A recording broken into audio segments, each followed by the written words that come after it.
Hi guys, so today I decided to explain how to use DYCI, how to install it and use it on a real project from the same start. So let's start. First thing you need to do is to go to the installation page and see the script, and you need to run it. And let's go. And clone main repository, cloning, and then I need to install DYCI. So now I'm installing DYCI Xcode plugin, and I will skip Clang proxying, so you can read more about it on the wiki, on project wiki, but in short, this is the option you need to choose if you have Xcode only and you are not going to use it in Upcode or from command line.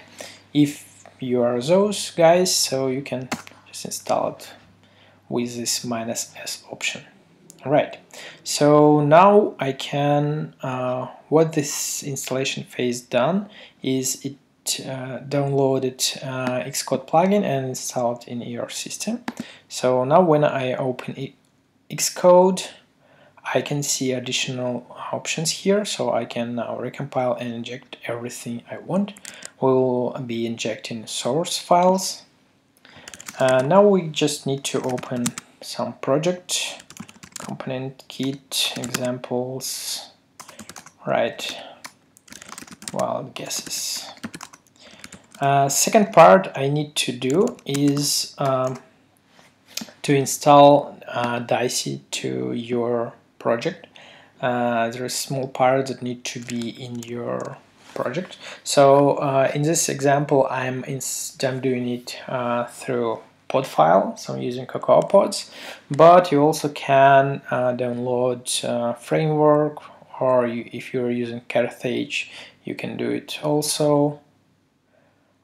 So here I will be using Cocoa Pods, and now I run pod install, and it will install me latest version of this framework. Right, so let's open this project. Open wild guesses Xcode workspace. Right, so here I see that DYCI was installed, and let's run it.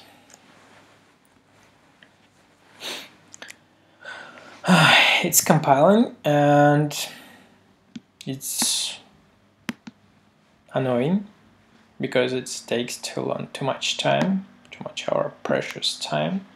So actually DYCI was written because of like too long compilation time, and so the main idea is to remove this compilation time.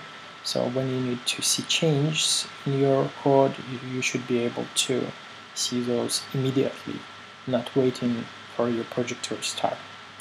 Okay, so if you've done everything right, you should be able to see these lines. So DYCI dynamic code injection was started. If you want to disable it, so just run this code. Okay, so we have two parts. So we have Xcode plugin and DYCI in your project, and now we can try to inject something. And let's try to do this. Recompile inject. And I don't know the reason, but it doesn't start from first time. You can just need to continue to inject it. So now injection was done. What happened here? We don't see any change because we haven't added any.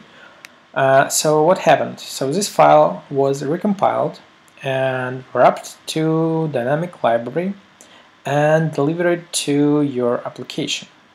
And then code that was in that dynamic library was injected to your runtime. So how can I see that it's actually working? Okay, so we have this success indicator component, and as we see from logs, there is no instances of this class, so we create it. So this is a success indicator component. Now it's in memory, and when I try to inject it again, we will see that there were like one instances of this class, and DYCI says that if you want to do something, you need this method. Okay, so what is this method? This method is a method which called for each instance of injected class when injection happens. So for example, if I write something here, hello, and run injection, we will see that the string here, nice. Well, yeah, we sure that we are able to inject our code. Can I do something else? Well, you can do, yeah, I can, and I can do like add every code I want. So I want to put logs here. I can like create alert here and show it from this method. So yeah, so this method will be called every time when injection happens. Also, when injection happens, actually all methods will be injected and updated with new implementations. So if I change something here, for example, I'm changing insets, and you will be able to see it. Well, let's try. I'm doing it and nothing happens. Why is that? The thing here is your code, this code for success indicator component was actually changed, and if you create new one, it will be run and you see the change. Let's try. Right, so maybe you don't see that this here, but actually, okay, it's yes, no, but insets were changed. Let's try to do it here. For example, we'll use capital letters and run again. So yeah, code was injected. Was it? Yeah, now it was. And let's try. We should see all capital letters, and we see those. But what with this state? How can we do something that our new code will be run as soon as injection happens? Well, let's return to our method here. So we have update on class injection, and here we will decide how do we want to refresh our component. Right? In case if it's view subclass, what we can do is just call set needs display.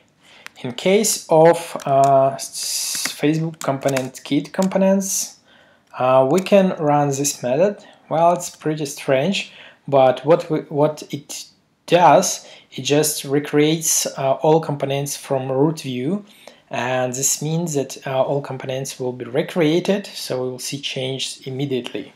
Like for user, it will happen immediately. Let's try to change something more, something bigger, just strings.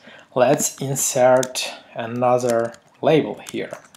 It doesn't matter actually, because if a code that injected is valid, it will work. So let's try and inject this one. So we see change immediately, right? And I can do everything I want here. So I can play with font size if I want to. I can change background colors. I can add some methods. I can do, well, depends on what you're working on. Yeah, this is pretty it. So you can use it like this, or you can like decide and create your own experience with this tool, but I'm using it mostly when I have this code, layout code or UI code I want to play with, and in case if I don't have nibs or storyboards or something and I do something from code, I can easily change it and see results immediately. Okay, so I think that this is pretty much it, so try it yourself. Yeah, thank you. And in case if you have some questions or you have some suggestions, which is preferable of course, so you can just add issues and create pull requests in case if you're lonely or want to ask questions to me directly, so you can just use this Gitter chat, or you can find me on Twitter. I'm here. So thank you.